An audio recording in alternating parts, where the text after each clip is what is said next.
vessels in the Strait of Hormuz soon as military conditions allow it. Joining us now is retired U.S. Navy Captain Armen Kurdian. He's also a foreign policy and national security analyst, as well as a California State Senate candidate.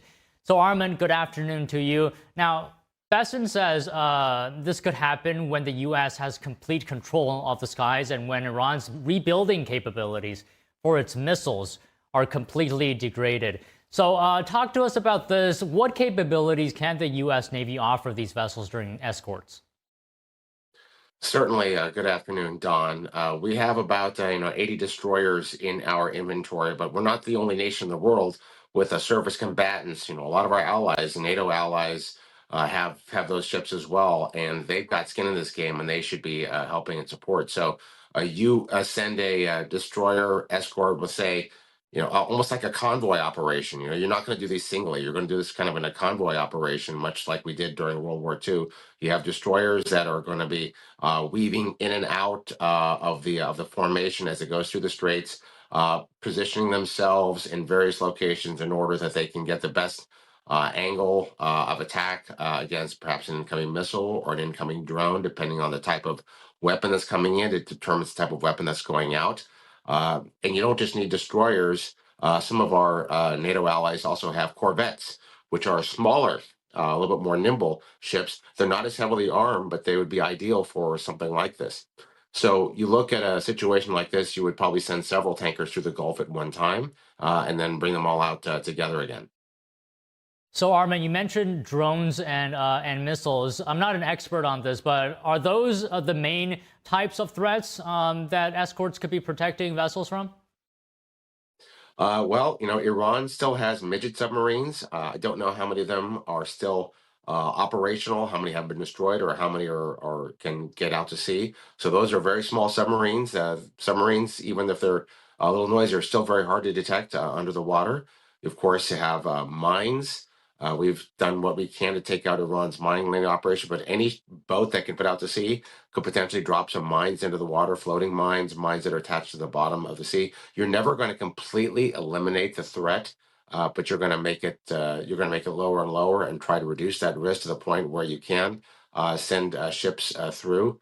Back during the tanker war in the 1980s, Iran had silkworm missiles at the mouth of the Straits of Hormuz, and they were using those missiles against ships, and the U.S. would go in and strike the radars or the missile sites to try to stop that from happening. But it was a low kinetic war until Operation Praying Mantis in 1987.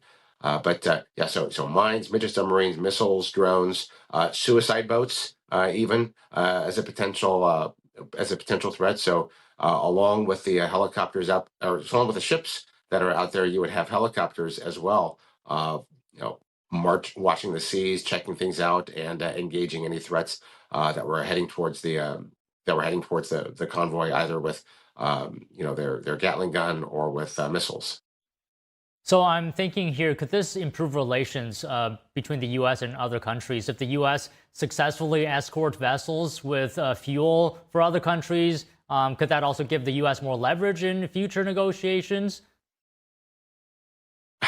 Well, I kind of see some of the nations saying, well, if you guys hadn't started the war in the first place, you wouldn't need to escort the ships. And, that's really neither here nor there. The fact of the matter is we're doing the world a favor by trying Iran's ability to project power as the world's greatest state sponsor of terrorism. So, frankly, the NATO allies, they need to pony up. They need to bring their ships into the area. If they don't want to engage in combat operations, that's fine. But at the very least, help escort the oil out of the Gulf that is perhaps going to your country or support yourself and your continent. So that is something I think that needs to be done, and they're behind the timeline and behind the power curve to do it. So can you compare and contrast for us the escorts now and the tanker war in previous years? It was kind of the same thing, although back then, because the mine threat was even greater, perhaps than it is right now, you almost had these tankers that were actually up in front, some of them double hulled, and they could take the damage of a mine strike, while the U.S. Destroyers could not, and that's not acceptable. Our ability to detect mines is much better than it used to be in the past.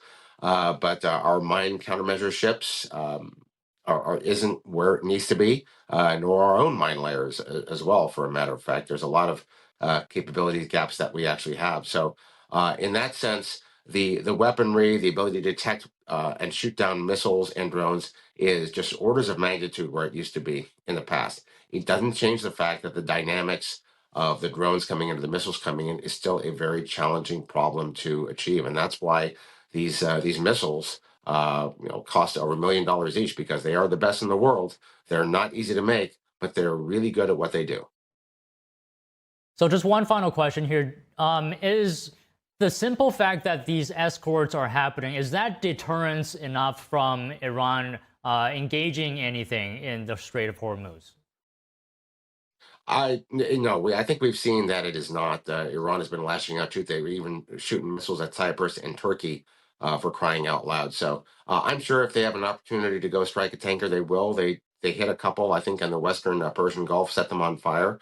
Obviously, hitting a tanker, fully laden with oil could be a massive environmental disaster. This is not something that we want to see. So in that sense, so long as Central Command and Naval Central Command believes that the threat is above a certain threshold, they're probably not even going to try to do it, for no other reason, because of if they hit one of these tankers, the spill could be really, really bad, and they don't want that to happen. Plus, you're also losing all that oil, which was pulled out of the ground. So they have to reasonably believe they brought the threat down below a certain level, that Iran can't really strike them with surface missiles. That's been taken out.